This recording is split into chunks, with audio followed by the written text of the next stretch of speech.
देखिए, आज के इस वीडियो में हम बात करने वाले हैं कक्षा 10 प्रश्नावली 3.4 है और उसका क्वेश्चन नंबर जो 2 है उसका चौथा और पांचवा क्वेश्चन हम यहाँ पे करने वाले हैं। तो उसका जो चौथा क्वेश्चन है वो देखो कि मीना 2000 रुपये निकालने के लिए एक बैंक गई। जो मीना थी वो 2000 रुपये निकालने के लिए कहाँ गई? बैंक।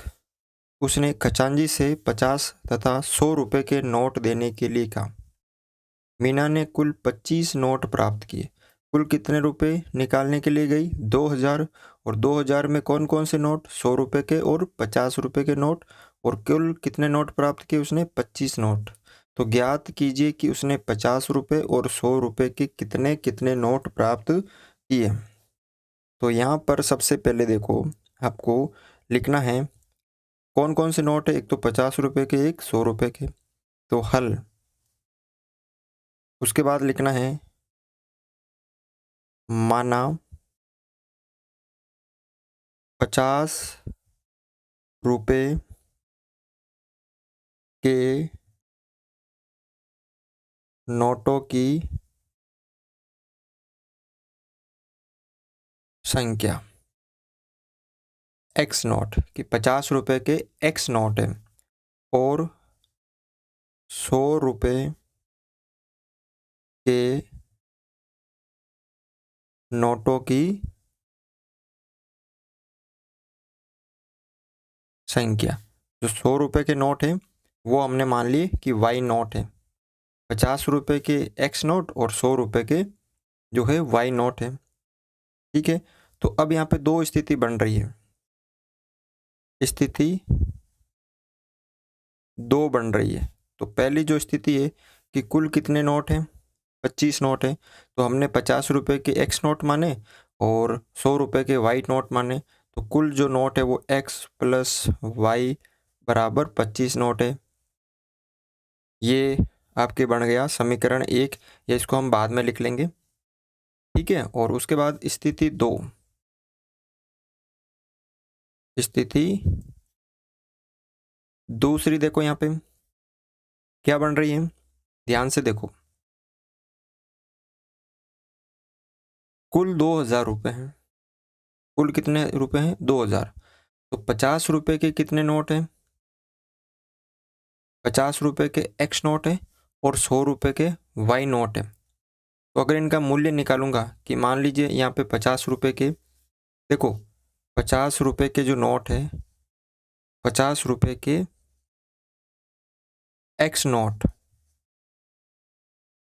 और 100 रुपये के वाई नोट, इन सब का मूल्य कितना होता है? 2000 रुपये तो होता है ना। 50 रुपये के एक्स नोट है, अब एक्स की जगह कुछ भी हो सकता है। 100 रुपये के वाई नोट, 100 की जगह कुछ भी हो सकता है। तो यहाँ पर 50 को x से किया तो 50x प्लस 100 को y से किया तो 100y बराबर 2000। अब देखो इन दोनों में क्या चीज़ कॉमन आ रही? 50 कॉमन आ रहा है, क्योंकि इस समीकरण को थोड़ा सा हम छोटा कर देते हैं। 50 मैंने कॉमन ले लिया, पीछे क्या बचा? x प्लस 50 का भाग 100 में 2 बार y बराबर ये 2000। तो यहाँ पे x प्लस 2y बराबर 2000। 50 इधर गुणा में था, नीचे इधर आ गया भाग में। ठीक है, आगे देखो।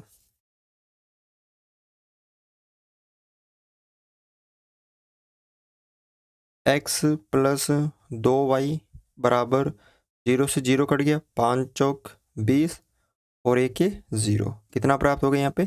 40। तो इस तरह हमें दो समीकरण प्राप्त हो गए। एक तो समीकरण आपको ये वाला प्राप्त हो गया और एक समीकरण आपको ये वाला। तो आप लिख सकते हैं इस प्रकार एक तो आपको समीकरण x प्लस वाई बराबर 25 प्राप्त हो गया और एक आपको x प्लस 2y बराबर 40 प्राप्त हो गया। ये समीकरण नंबर 1, ये समीकरण नंबर 2। ठीक है। अब आगे देखो, इन दोनों को सरल करके x और y का मान निकालना है। तो यहाँ पे देखो, समीकरण 1 और 2 को हम विलोपन विधि से कर देते हैं सरल। ठीक है, तो देखो यहाँ पर जो आपका क्वेश्चन है वो विलोपन विधि का ही है, तो इससे ही हमें सरल करना है। तो समीकरण 1 और 2 देखो दोनों बराबर है, x और x। जब बराबर है, चिन्ह बराबर है, तो हम क्या करते हैं, एक दूसरे में से माइनस करते हैं। तो आपको लिखना है कि समीकरण 2 में से एक घटाने पर, समीकरण 2 में से एक घटाने पर, तो समीकरण 2 क्या है, x प्लस 2y बराबर 40 और एक क्या है, x प्लस वाई बराबर 25। अब जब घटाते हैं तो चिन्ह होते हैं चेंज, ये माइनस का, ये माइनस का, ये माइनस का, तो x से x कट गया, 2y में से 1y गया तो 1y, और 40 में से 25 गए तो 15।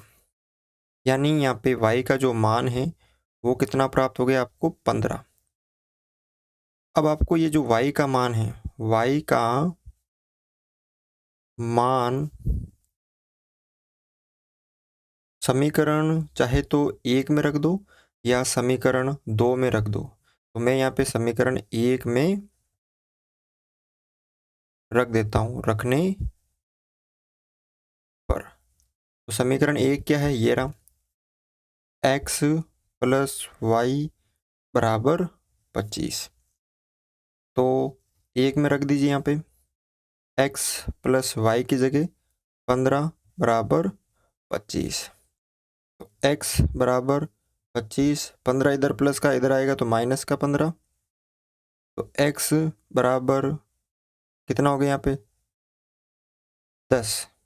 जो x का मान है वो कितना प्राप्त हो गया, यहाँ पे 10 प्राप्त हो गया। तो यहाँ पे देखो, हमने x क्या माना था, x माना था 50 रुपए के नोटों की संख्या। तो यहाँ पे लिखना है अतः 50 रुपए के नोटों की संख्या कितनी, x यानी 10 नोट, 50 रुपए के 10 नोट है, और 100 रुपए के नोटों की संख्या। कितने नोट है 100 रुपए के, 15 नोट। यहाँ पे रुपए नहीं, 15 नोट है, 10 नोट और 15 नोट। 50 रुपए के नोटों की संख्या 10 नोट और 100 रुपए के नोटों की संख्या 15 नोट। ठीक है, तो इस तरह से आपको ये क्वेश्चन करना है। अगला देखो, यहाँ पे किराए पर पुस्तकें देने वाले किसी पुस्तकालय का प्रथम 3 दिनों का एक नियत किराया है। अगर कोई भी व्यक्ति या विद्यार्थी उस पुस्तकालय से किताबें ले जाता है तो प्रथम 3 दिन का किराया तो फिक्स है, नियत है कि इतना तो लगेगा ही लगेगा। उसके बाद प्रत्येक अतिरिक्त दिन का अलग से किराया है। समझ में आ गई? जैसे कोई व्यक्ति 5 दिन के लिए पुस्तक लेके आता है तो 3 दिन का एक फिक्स किराया, जैसे मान लीजिए 3 दिन का आपका 50 रुपये है, और जैसे 3 दिन समाप्त हो जाते हैं और अगला दिन का अलग से किराया, प्रति दिन का अलग से किराया है। तो यहाँ पर सरिता ने 7 दिनों तक एक पुस्तक रखने के लिए 27 रुपये अदा किए, जबकि सुशी ने एक पुस्तक 5 दिनों तक रखने के लिए 21 रुपये अदा किए। तो क्या क्या निकालना आपको, एक तो नियत किराया तथा प्रत्येक अतिरिक्त दिन का किराया ज्ञात कीजिए। प्रत्येक अतिरिक्त दिन का किराया ज्ञात कीजिए। देखो, तो यहाँ पे इसको थोड़ा सा समझना है। यहाँ पे हल, तो मैंने क्या माना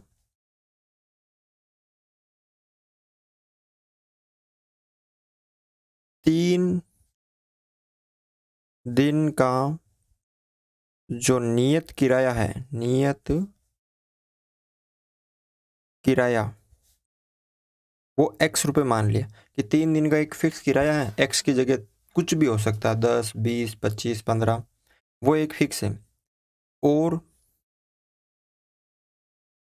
अतिरिक्त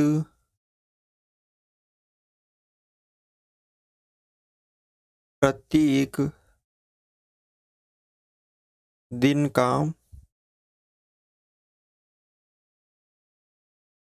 किराया वाई, ये तो x रुपये तो फिक्स है 3 दिन का, और उसके बाद प्रत्येक दिन का कितना किराया है, y रुपये। अब y की जगह भी कुछ हो सकता है। तो अब देखो स्थिति पहली, यहाँ पे दो स्थिति बन रही है। स्थिति पहली क्या है, देखो ध्यान से, यहाँ से सरिता ने 7 दिनों तक एक पुस्तक रखने के लिए 27 रुपये अदा किए। जो सरिता थी उसने 7 दिन तक, तो 3 दिन का किराया तो क्या हो गया, x रुपये हो गया कि भाई 3 दिन का किराया तो x फिक्स हो गया, प्लस अब 3 दिन ये हो गए। अब अगले दिन, अगले कितने दिन और रहे शेष, 7 दिन उसने कुल रखा, 7 में से 3 दिन का किराया तो फिक्स हो गया। अब यहाँ पे कुछ है, और अगले 4 दिनों का किराया प्रत्येक दिन का कितना है, y रुपये, तो उसने कुल कितना रुपये अदा किए, 27 रुपये। ये समीकरण 1, ठीक है। और स्थिति 2,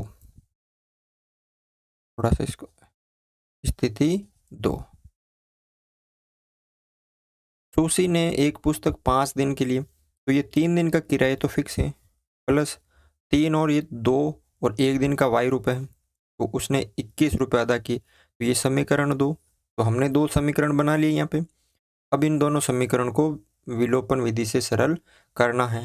देखो दोनों बराबर हैं, तो आप क्या करो, समीकरण 1 में से समीकरण 2 को माइनस कर दो, समीकरण 1 में से समीकरण 2 को माइनस कर दो। तो यहाँ पे लिखना है कि समीकरण 1 में से समीकरण 2 को घटाने पर, तो x प्लस 4y बराबर 27, x प्लस 2y बराबर 21, ठीक है। अब ये माइनस, ये माइनस, ये माइनस, तो x x कट गया, 4y में से 2y गए तो 2y बराबर 27 में से 21 गए तो कितने बचे यहाँ पे, 6, ठीक है। तो y बराबर 6/2, तो y बराबर 3। हमने y का मान निकाल लिया कितना, 3। अब आपको किसका निकालना है, x का मान निकालना है, क्योंकि अभी तक तो हमने y का निकाला है। तो अब ये जो y का मान है ना 3, ये आप समीकरण 1 में भी रख सकते हो, ये समीकरण 2 में भी रख सकते हो। तो आपको यहाँ पे लिखना है कि y इसके आगे, कि y बराबर 3 समीकरण या तो 1 में रख दो, 1 में रखने पर 1 क्या है, x प्लस 4y बराबर 27। अब देखो y की जगह 3 रखना है, तो x प्लस वाई इंटू 3 बराबर 27। तो x यहाँ पे 4 है, 4, y की जगह 3 रख दिया मैंने, ये 4 की जगह 4, y की जगह 3, उसके बाद 4 दिया 12 बराबर 27। x की जगह x, 4 की जगह 4, y की जगह 3 रख दिया मैंने, x बराबर 27, ये y, ये 12 इधर आएंगे तो ये माइनस के हो जाएंगे, तो x बराबर यहाँ हो गए 5 और 1 15। तो x का मान कितना आ गया, 15, और y का मान क्या आ गया, 3। तो यहाँ पे देखो 3 दिन का फिक्स किराया कितना है, 15 रुपये, कि 3 दिन का जो किराया है वो फिक्स है 15 रुपये। उसके बाद प्रत्येक दिन का कितना है, y यानी 3 रुपये। तो आप यहाँ पे लिख सकते हो, अतः 3 दिन का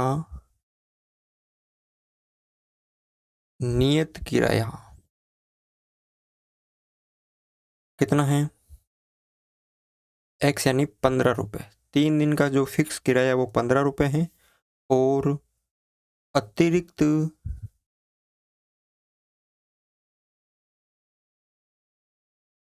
प्रति एक दिन का किराया वो है y यानी 3 रुपये। ठीक है, तो इस तरह से आपको ये दोनों क्वेश्चन सरल करने हैं। वीडियो अच्छा लगा तो वीडियो को लाइक ज़रूर करें।